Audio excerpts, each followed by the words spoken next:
belajar bagaimana surat Al-Ikhlas. Ya, surat favorit. Kalau udah mentok, udah tuh. Tuh surat penyelamat.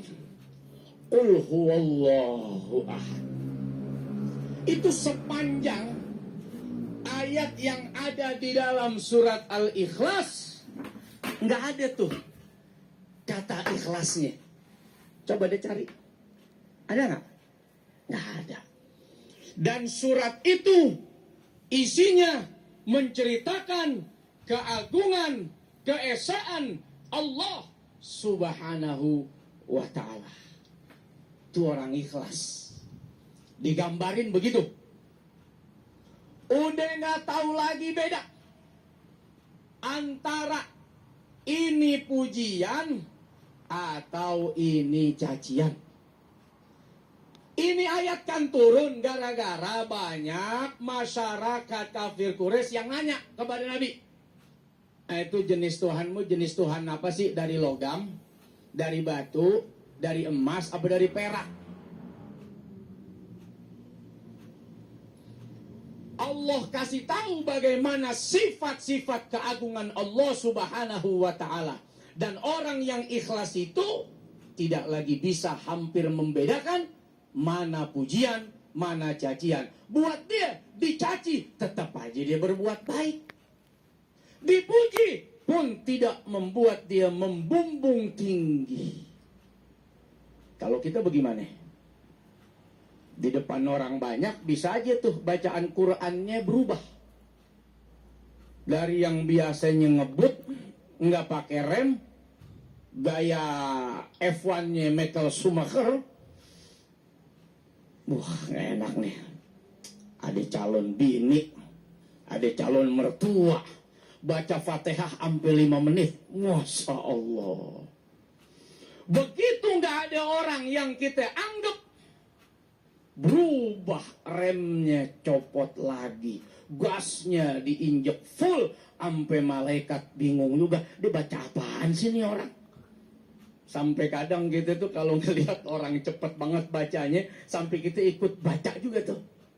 Baru nyampe iyyaka na'budu wa iyyaka nasta'in, udah sujudnya selesai. Kita baru iyyaka na'budu tuh, dia udah rapi sujudnya. Nah itu. Tauhid itu murni dengan keikhlasan. Makanya ulama membagi ikhlas itu jadi 3. Dalam ibadah kepada Allah Subhanahu wa ta'ala. 1. Ikhlasnya abidin. Hamba-hamba Allah, model kita begini nih. Model saya deh. Orang bilang awam. Sampai di mana tuh? Model ikhlas ketauhidannya sampai di titik cukup ibadah, nggak usah pakai riak dah. Nggak kepengen dapat pujian, takut khawatir kalau ibadah ini jadi habis karena nggak ada ikhlas, karena ngerasa ada sombong. Udah, hampir di titik itu dah. Cukup udah. Awam. Yang kedua, ikhlasnya para muhibbin. Siapa itu? Model Robi'ah Al-Adawiyah. Udah nggak ada cerita. Kalau udah ibadah, bahkan tidak berharap masuk ke dalam surga, dan juga tidak takut kalaupun harus dimasukkan ke dalam neraka.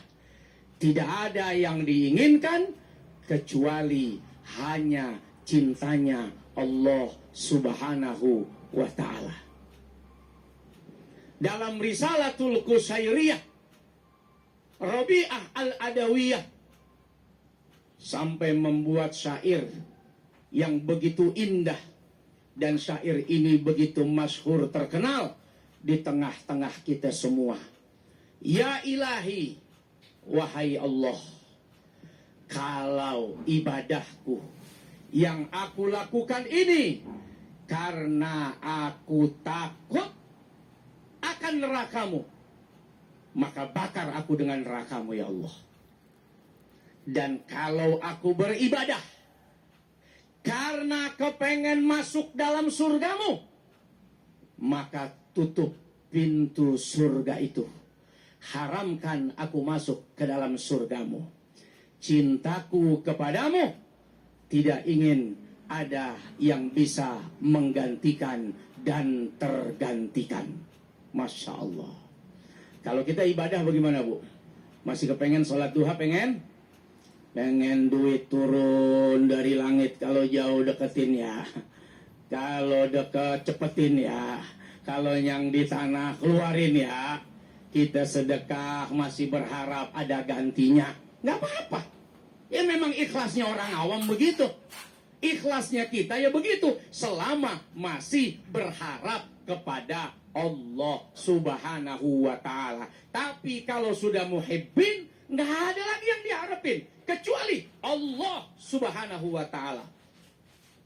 Dan terakhir, ikhlasnya orang-orang ma'rifat, bahkan sampai pada tatanan ibadah sekalipun, dia nggak punya kemampuan kecuali ini adalah kekuatan kemampuan yang diberikan oleh Allah Subhanahu wa ta'ala. Mudah-mudahan setidak-tidaknya, walaupun ikhlasnya hamba-hamba pada umumnya, semoga menyelamatkan kita dari kekufuran, menyelamatkan kita dari kesyirikan, dan semoga Allah masukkan kita ke dalam surganya.